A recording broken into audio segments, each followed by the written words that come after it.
तो चलिए शुरू करते हैं। हमने अब तक जो पढ़ा है उसको सबसे पहले हम रिवाइज करते हैं।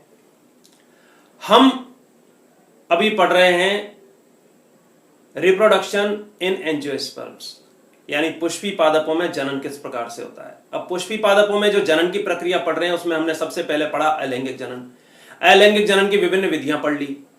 अब उसके बाद हमने शुरू किया लैंगिक जनन।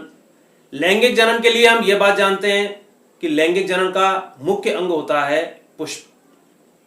पुष्पी पादप हैं, उनमें मुख्य लैंगिक अंग है पुष्प। और पुष्प क्या होता है, तो हम ये भी जानते हैं कि पुष्प एक रूपांतरित प्ररोह होता है। रूपांतरित प्ररोह या मॉडिफाइड शूट। इसका सीधा सा अर्थ यह है कि जो शाखा वृद्धि कर रही है, वृद्धि करती करती शाखा की वृद्धि रुक गई। रुकने के बाद उस पर जो पत्तियां लगी हुई थी वो रूपांतरित होना शुरू हो गई। अब रूपांतरित होने पर उसका आकार पुष्प के समान बन गया। इसलिए हम कहते हैं रूपांतरित प्ररोह, यानी पुष्प के जो विभिन्न भाग हैं वो पत्तियों के रूपांतरण है। अब दो जो बाहरी चक्र होते हैं वो सहायक चक्र कहलाते हैं, जैसे बाह्यदलपुंज और दलपुंज। मुख्य जो चक्र होते हैं वो कहलाते हैं अनिवार्य चक्र, जो लैंगिक जनन में सीधे भाग लेते हैं। वो दो हैं।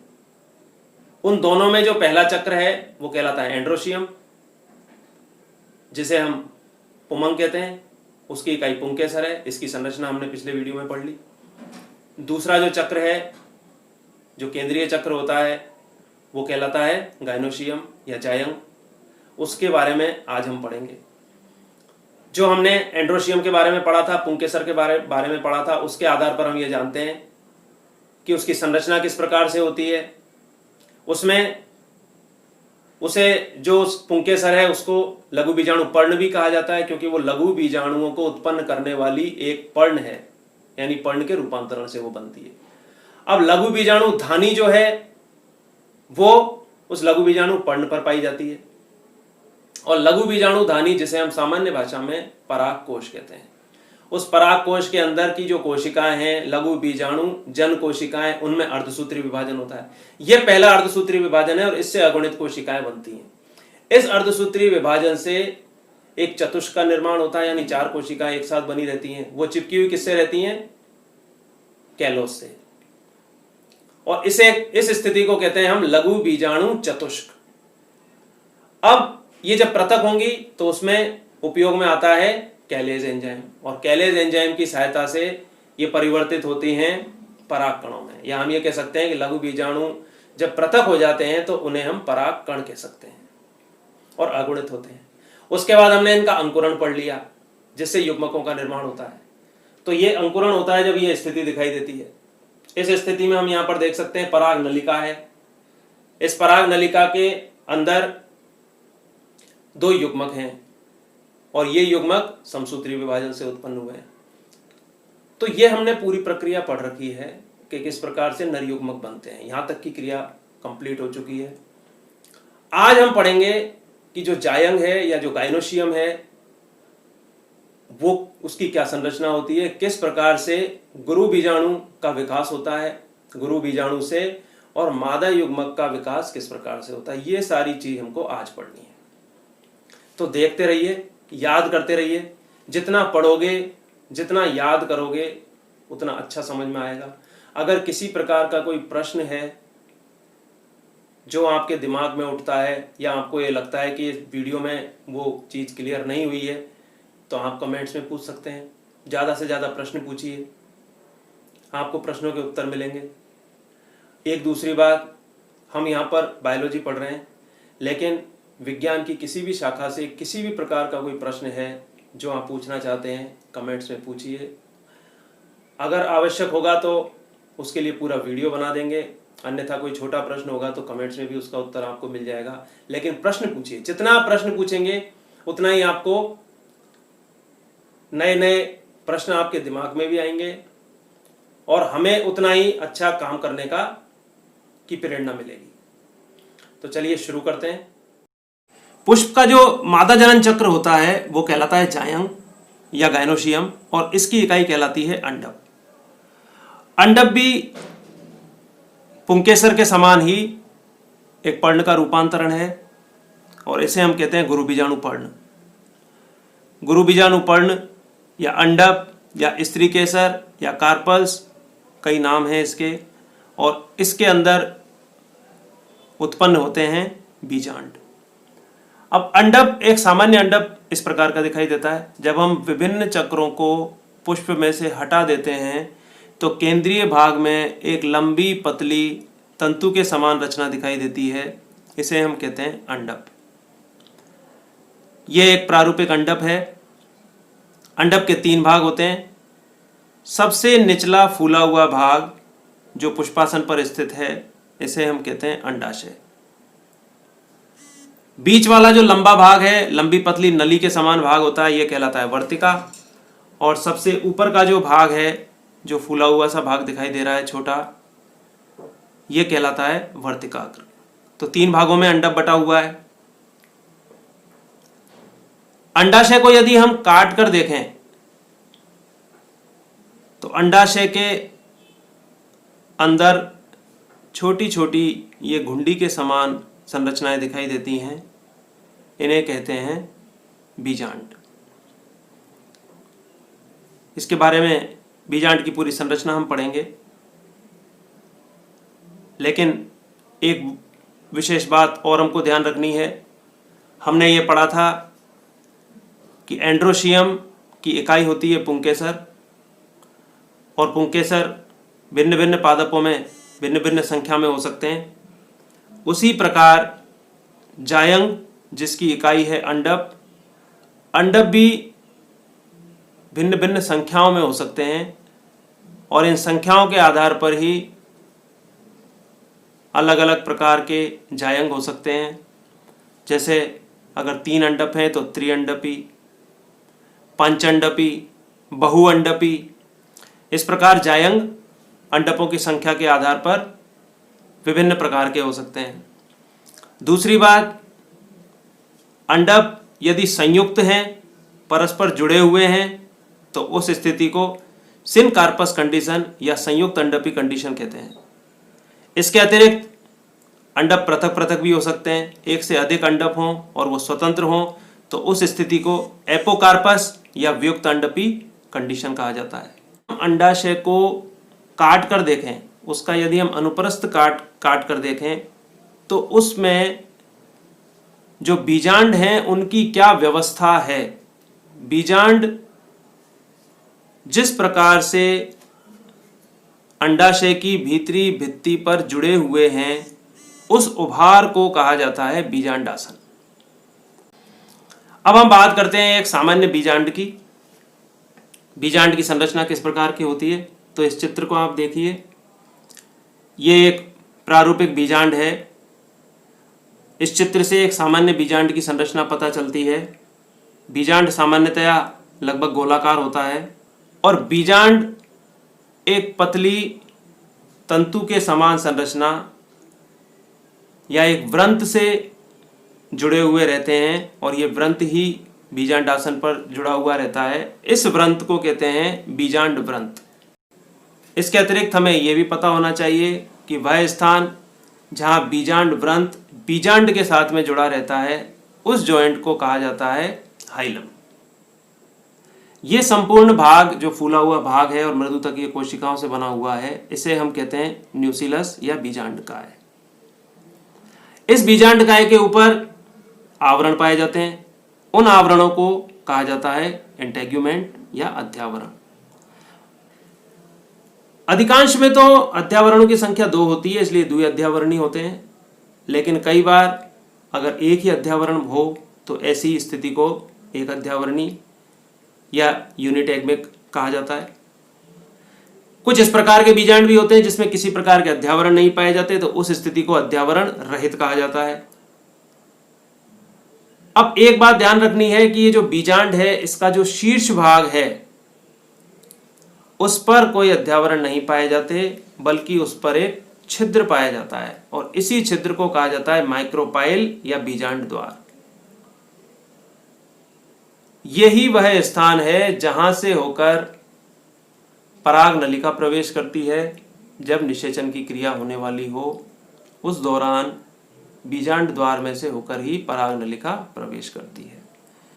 अब बीजांड का जो ये आधार भाग है इसे कहा जाता है कैलेजा या निभाग। अब बीजांड के अंदर जो मुख्य भाग पाया जाता है वो है भ्रूणकोश। एक सामान्य भ्रूणकोश की अगर हम बात करें तो भ्रूणकोश में 7 कोशिकाएं पाई जाती हैं। जो बीजांड द्वारीय क्षेत्र में पाई जाने वाली 3 कोशिकाओं का समूह है वो कहलाता है अंड समुच्चय।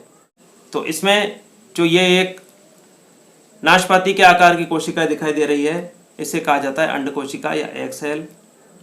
वास्तविकता में ये मादा युग्मक है। और शेष जो 2 कोशिकाएं हैं जो इसके पार्श्व में हैं ये कहलाती हैं सहायक कोशिकाएं, सिनेर्गेट्स।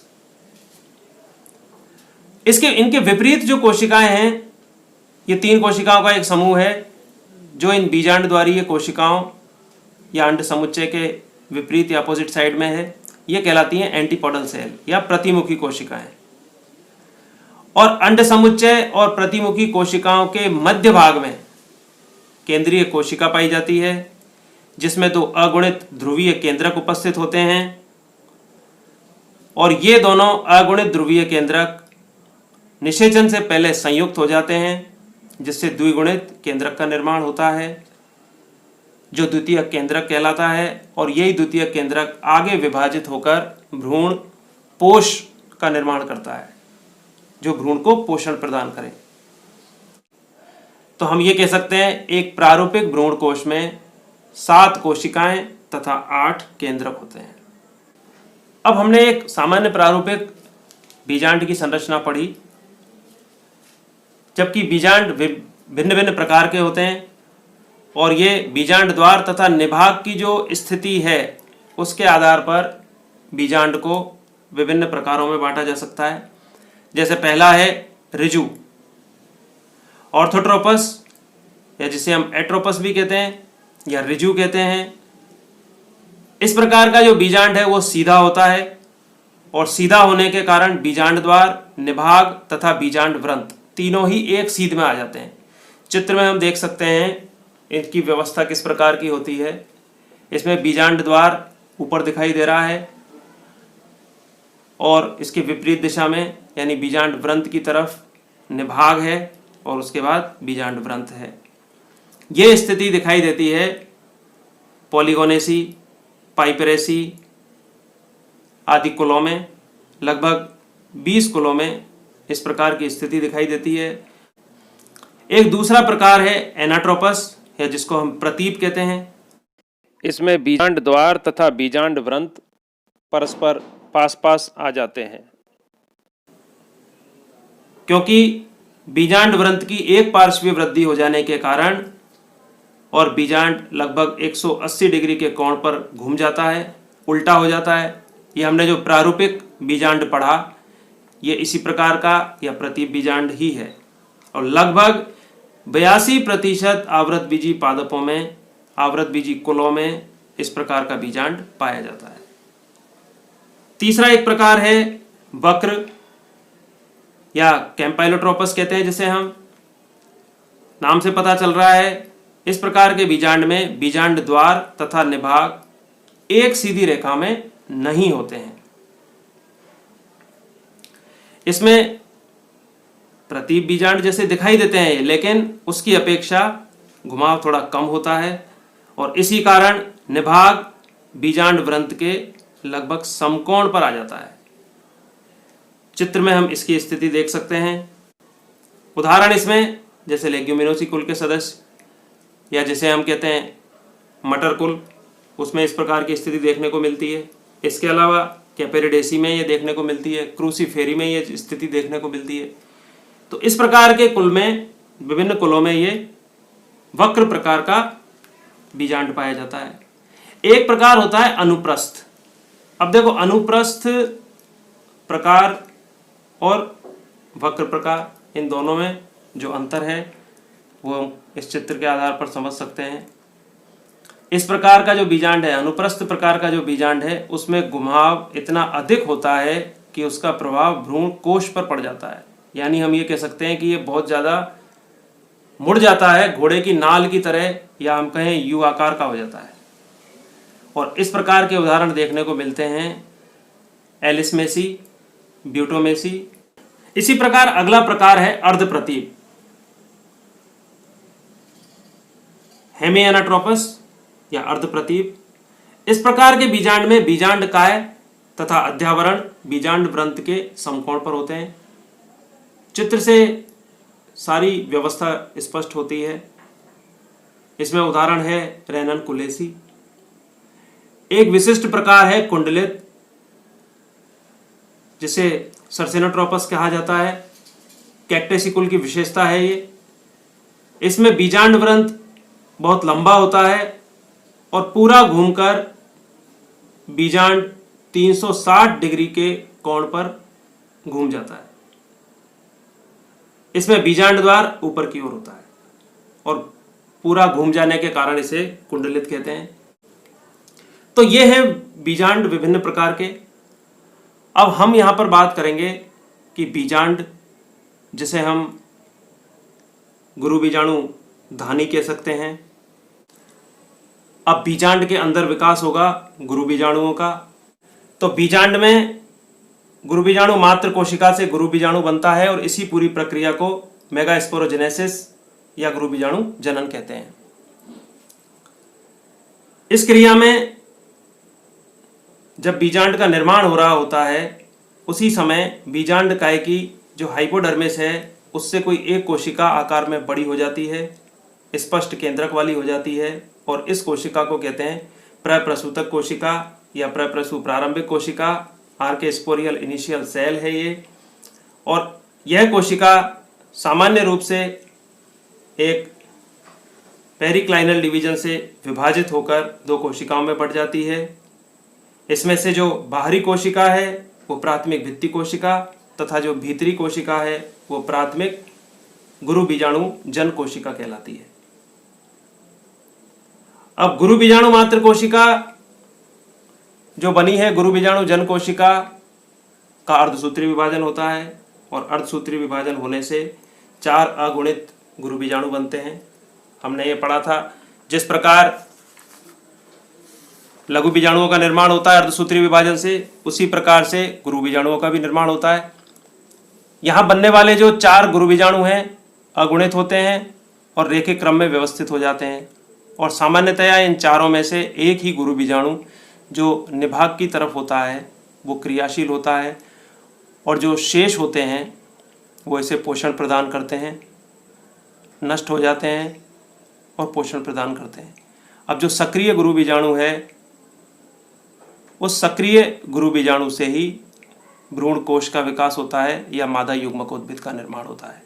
जिस प्रकार लघु बीजाणु से नर युग्मकोद्भिद का विकास हुआ था, उसी प्रकार गुरु बीजाणु से मादा युग्मकोद्भिद या फीमेल गैमेटोफाइट का निर्माण होता है। तो यहां तक हमने पढ़ा गुरु बीजाणु किस प्रकार बनता है। अब गुरु बीजाणु का अंकुरण या जिसे हम कहें मादा युग्मकोद्भिद का विकास या एम्ब्रियो सैक का विकास किस प्रकार से होता है। हम ये जानते हैं कि एक गुरु बीजाणु बचा है, शेष जो गुरु बीजाणु हैं उन्होंने पोषण प्रदान किया और नष्ट हो गए। अब एक गुरु बीजाणु वृद्धि करके बड़ा हो गया है। इसमें विभाजन होता है, समसूत्री विभाजन। प्रथम जो समसूत्री विभाजन होता है उससे 2 केंद्रक बनते हैं। इन दोनों केंद्रकों में से प्रत्येक केंद्रक विपरीत ध्रुवों की ओर गति करता है। यानी एक केंद्रक तो पहुंचेगा बीजांड द्वार की ओर और दूसरा पहुंचेगा निभाग की ओर। वहां पर पहुंचकर इनमें पुनः समसूत्री विभाजन होता है और विभाजन होता है 2 बार, जिससे दोनों ध्रुवों पर 4-4 केंद्रक विकसित हो जाते हैं, यानी कुल 8 केंद्रक बन जाते हैं। और गुरु बीजाणु अब वृद्धि करके थैले का आकार ले लेता है, लगभग थैले के समान संरचना बन जाती है। इसे हम कहेंगे भ्रूण कोश। और ये ऐसा भ्रूण कोश है जिसके दोनों ध्रुवों पर यानी कि बीजांड द्वारीय क्षेत्र पर और निभागीय क्षेत्र पर 4-4 केंद्रक हैं। इन चारों केंद्रकों में से एक एक केंद्रक पुनः कोशिका के केंद्र की ओर गति करता है और यहां पर पहुंचकर ये बनाते हैं ध्रुवीय केंद्रक। इन ध्रुवीय केंद्रकों के चारों ओर भित्ति का निर्माण होना शुरू हो जाता है और यहां पर आकर ये संयुक्त होते हैं और संयुक्त होकर बनाते हैं द्वितीयक केंद्रक जो द्विगुणित होता है। और ये केंद्रक आगे जाकर भ्रूण पोष का विकास करता है। बाकी जो दोनों ध्रुवों पर शेष रहे 3-3 केंद्रक हैं, जैसा कि चित्र में हम देख सकते हैं, ये केंद्रक, इनके चारों ओर भी कोशिका द्रव्य एकत्रित होने लगता है और कोशिकाएं बनने लगती हैं। बीजांड द्वारीय क्षेत्र में जो 3 केंद्रक हैं वो 3 कोशिकाओं में परिवर्तित होते हैं और इसे कहा जाता है एग एपरेटस या अंड समुच्चय या अंड उपकरण, जिसमें एक कोशिका अंड कोशिका है जो मादा युग्मक है और 2 सहायक कोशिकाएं हैं जो सिनेर्गिड्स कहलाती हैं। दूसरी ओर यानी निभागीय क्षेत्र की ओर इसी प्रकार तीनों कोशिकाओं का समूह है और ये जो क्षेत्र है ये कोशिकाएं कहलाती हैं प्रतिमुखी कोशिकाएं या एंटीपोडल सेल। तो हम ये कह सकते हैं कि एक प्रारूपिक आवृतबीजी भ्रूण कोश में 8 केंद्रकीय तथा 7 कोशिकीय व्यवस्था पाई जाती है। इस प्रकार का भ्रूण कोश 70% आवृतबीजी पादपों में पाया जाता है और इस प्रकार के भ्रूण कोश को कहा जाता है पॉलीगोनम प्रकार का भ्रूण कोश, क्योंकि इसे सबसे पहले पॉलीगोनम डाइवेरिकेटम नामक पादप में स्ट्रॉसबर्गर द्वारा वर्णित किया गया था। इस भ्रूण कोश में अगर कोशिकाओं की व्यवस्था देखें तो एक है अंड उपकरण, जिसमें एक अंड कोशिका है और 2 सहायक कोशिकाएं हैं। एक केंद्रीय कोशिका है जिसमें 2 केंद्रक हैं और 3 प्रतिमुखी या एंटीपोडल सेल हैं जिनमें 3 केंद्रक हैं। इस प्रकार कुल 7 कोशिकाएं हैं और केंद्रकों की संख्या है 8। तो यह है भ्रूण कोश की या मादा युग्मकोद्भिद की पूरी संरचना, जिसमें विकसित होता है मादा युग्मक या अंड। तो अब आप लोगों के दिमाग में जायंग की संरचना भी बिल्कुल स्पष्ट हो गई होगी। जहां तक मेरा मानना है अब तक जो हमने पढ़ा है वो सब कुछ क्लियर हो गया होगा कि किस प्रकार की संरचना एंड्रोशियम की होती है या पुंकेसर की होती है और किस प्रकार की संरचना जायंग की या उसकी इकाई अंडक की होती है, किस प्रकार से नरयुग्मक बनते हैं और किस प्रकार से मादा युग्मक बनते हैं। यहां तक की क्रिया बिल्कुल दिमाग में क्लियर हो जानी चाहिए। नेक्स्ट वीडियोस में हम पढ़ेंगे किस प्रकार परागण होता है, किस प्रकार निषेचन होता है और किस प्रकार नए भ्रूण का विकास होता है। तो रेगुलर देखते रहिए, प्रश्न करते रहिए और ये जब पूरी प्रक्रिया हम पढ़ लेंगे उसके बाद में प्रश्नोत्तरी करेंगे, रैपिड फास्ट राउंड वाली, उसी तरह की जैसी हमने पहले पाचन तंत्र जब पढ़ा था उसके बाद में जो प्रश्नोत्तरी की थी उसी प्रकार की प्रश्नोत्तरी इसमें करेंगे हम। तो नियमित रूप से देखते रहिए और किसी विषय के आपको अगर प्रश्न चाहिए या किसी प्रकार के कोई प्रश्नों का सॉल्यूशन चाहिए या कोई मटेरियल चाहिए तो कमेंट्स अवश्य कीजिए। धन्यवाद।